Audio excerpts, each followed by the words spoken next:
C'est essentiel.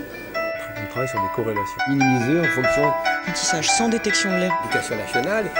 L'enseignant veut innover. Bonjour Guylaine de Chambine. Bonjour Clautran. Vous êtes directrice de pôle dans le groupe Tarsus France. Et parmi les salons professionnels dont vous avez la charge, il y a celui des professionnels de l'éducation bien connus, Educatech, Educatis.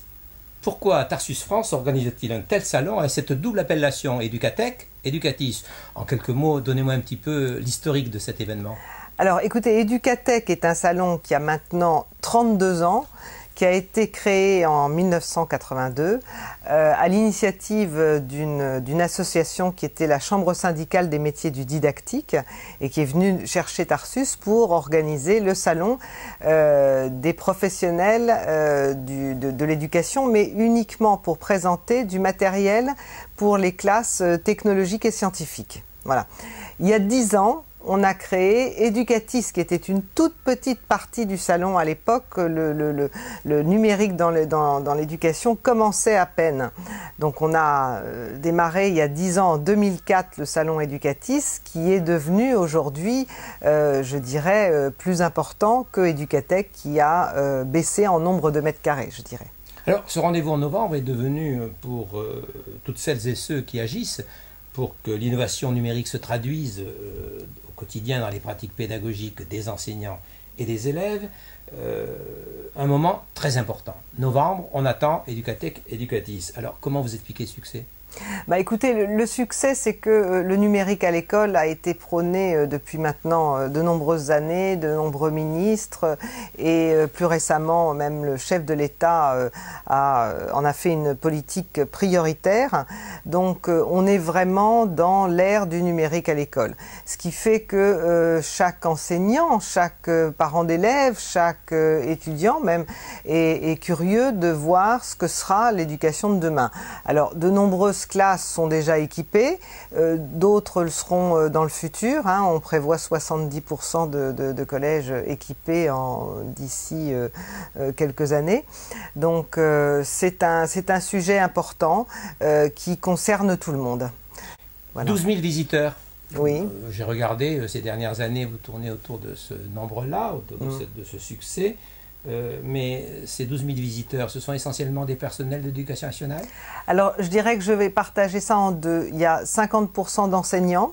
Dans ces 50% d'enseignants, vous avez une partie pour Educatech, c'est-à-dire des chefs de travaux, des enseignants de filières professionnelles. Vous avez des enseignants de classe physique-chimie, SVT, etc.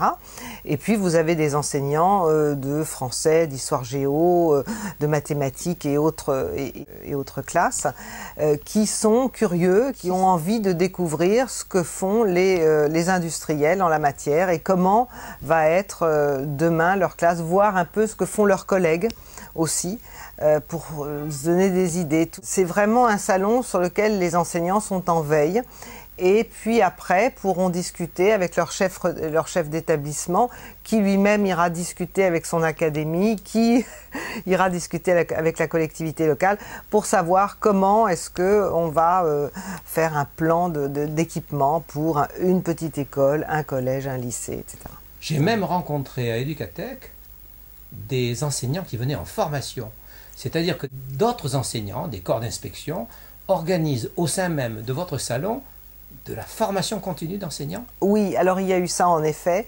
L'Académie de Versailles avait fait ça il y a 2 ans. Il avait emmené certains de ses enseignants pour les former, pour leur montrer ce qu'on pouvait faire. Donc il y avait des classes de démonstration d'usage, il y avait des petits ateliers. Voilà, donc ça permettait, si vous voulez, aux enseignants de pouvoir découvrir ce que c'était que le numérique à l'école. Alors 50% d'enseignants, moi j'ai constaté que ces dernières années, des personnels de direction, des universités, les collectivités territoriales, en quelque sorte, je dirais, des décideurs, sont de plus en plus nombreux à ce salon. Pourquoi? Alors, d'abord parce que nous sommes en partenariat de plus en plus fort chaque année avec le ministère de l'Éducation nationale. Et du coup, le ministère organise des conférences, si vous voulez, avec ces inspecteurs. Alors, ça ne se passe pas forcément sur le salon, ça se passe dans le hall 7. Et du coup, toute l'inspection est présente pendant 3 jours. Alors, c'est rythmé avec des ateliers en privé, c'est rythmé avec des conférences sur le salon. Ils peuvent faire des parcours de visite. Enfin, ils sont présents pendant 3 jours. Toute l'inspection est là pendant 3 jours. Ensuite, il y a aussi, on a fait des partenariats avec les associations de chefs d'établissement, de personnel de direction. Donc, ils communiquent auprès de l'ensemble de leurs adhérents qui vient aussi sur le salon. Ils organisent une conférence, donc ça amène plus de personnel de direction. Il y a des intendants, j'essaye de faire des partenariats avec toutes les associations de différentes populations, si vous voulez, qui fait le monde de l'éducation. Alors, les collectivités, autrefois, ne venaient pas sur le salon. Parce que je vais vous dire, autrefois, c'était Éducatech et les collectivités, à part quelques régions qui aidaient, etc., c'était pas du tout le même mode de financement. Aujourd'hui, c'est les collectivités qui financent, en tout cas une grande partie du matériel. Donc, elles sont invitées.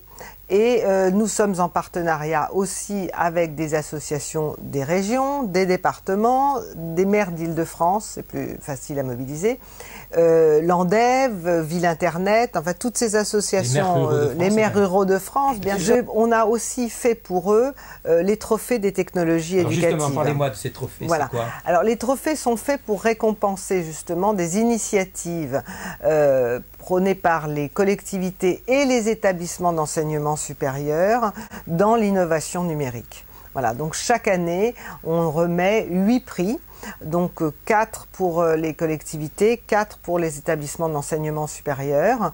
Donc font partie du jury un représentant des associations de collectivités, quelqu'un du ministère. Cette année, nous avons 2 sponsors qui sont Microsoft et l'UGAP. Et donc tout ce petit monde se réunit et définit les gagnants des trophées. Donc ça, c'est un moment fort pendant le salon, c'est le jeudi à midi. Alors, voilà. Vous avez parlé des conférences. Moi, je voudrais parler aussi des plateformes d'ateliers que vous organisez. On en a un petit peu parlé.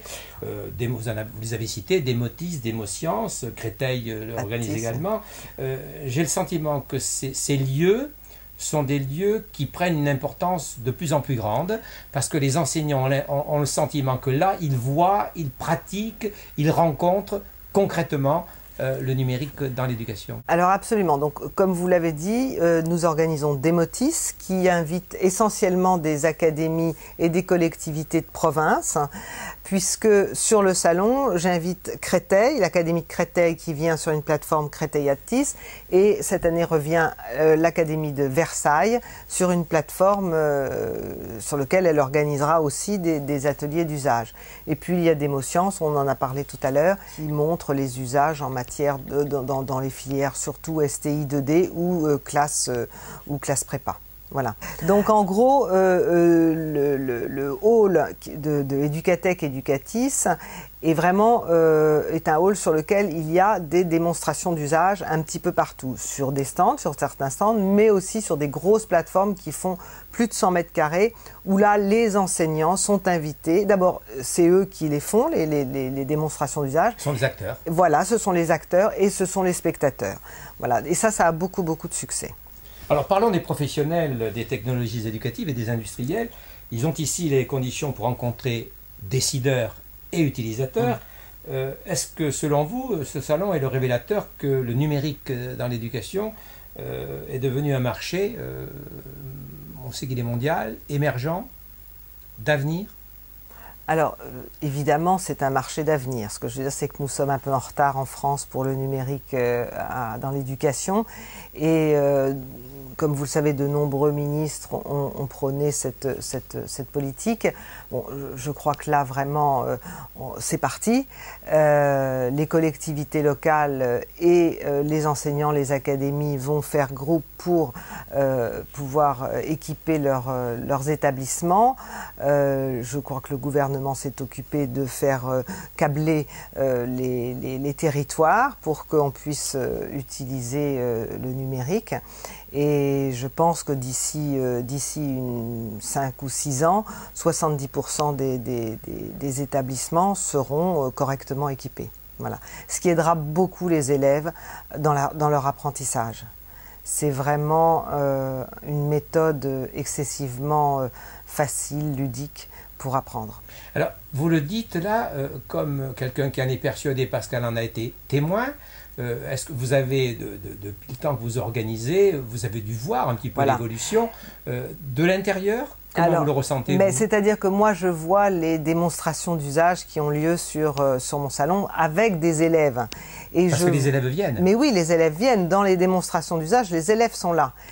Et je vois, si vous voulez, ces élèves qui sont des petits bouts de chou et qui arrivent à faire avec des tablettes des choses hallucinantes. Alors parce qu'ils en ont dans leur vie personnelle et du coup, si vous voulez, ils en utilisent à l'école. C'est absolument naturel pour eux. Et on sent qu'ils écoutent et ils sont vraiment intéressés par ce que dit le professeur, ce qui n'était peut-être moins le cas à l'époque de l'enseignement plus classique.